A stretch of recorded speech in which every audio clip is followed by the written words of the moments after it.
That's actually why people get married, you know, just so you know. Because this is built into marital vows.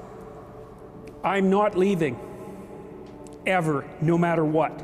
It's like, okay, well, that definitely puts a boundary around our arguments, right? Because I can't say every time you manifest one of your flaws, which you're likely to do just as often as me, well, enough of this. It's like, that's horrible, man. If your whole life is, well, every time you get out of line, I'm out of here. It's like, how the hell are you? First of all, you're not going to admit to ever doing anything wrong. Second, you're going to be on your, you're like a scared cat the entire relationship, because, well, who knows, it could just come to an end at any moment. It's like, you know, people say, well, if the possibility of divorce is open, it makes you free. It's like, yeah, that's what you want. You want to be free, eh? Really? Really? So you can't predict anything. That's what you're after. It's a vow. And it says, look, I know that you're trouble. Me too. So we won't leave, no matter what happens. Well, that's a hell of a vow, but that's why it's a vow, right? That's why you take it in front of a bunch of people. That's why it's supposed to be a sacred act. It's like, what's the alternative? What's the alternative? Everything is mutable and changeable at any moment. Well, go ahead, you live your life like that and see what you're like when you're 50. Jesus, it's dismal. 2 or 3 divorces, your family's fragmented, you've got no continuity of narrative.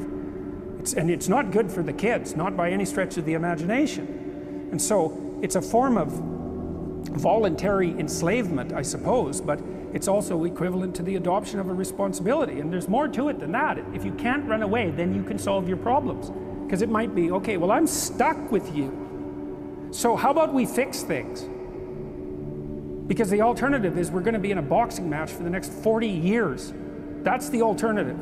So, and you think you're going to fix problems without something like that hanging over your head? There isn't a chance. You'll just avoid them, because that's what people do. It's really hard to solve problems, especially in a relationship.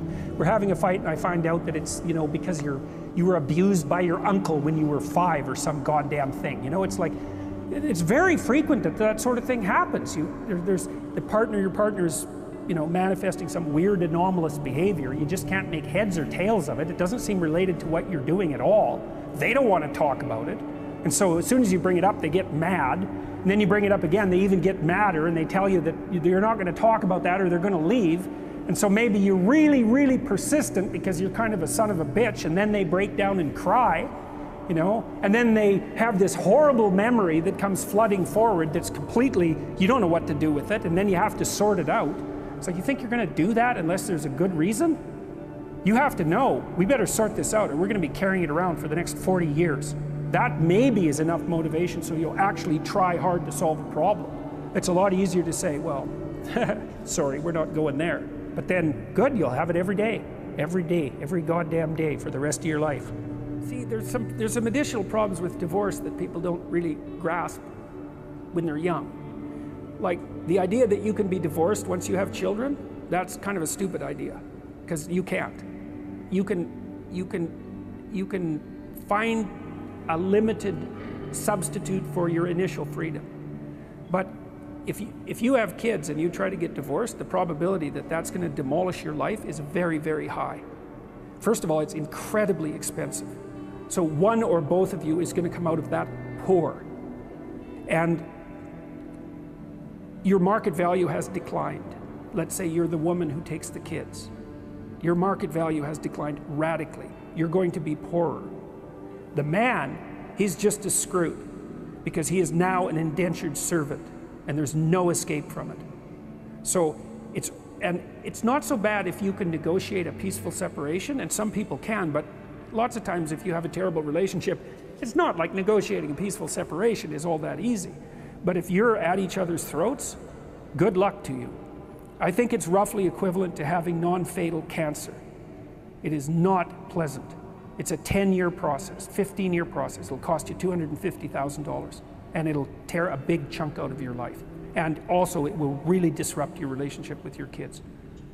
And you know, you bring kids into a step-parent family, they do not do as well.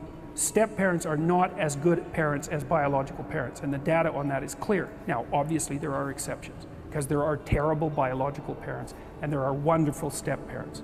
But if you look in aggregate, It's not that easy to care for children. You need everything you can binding you to them.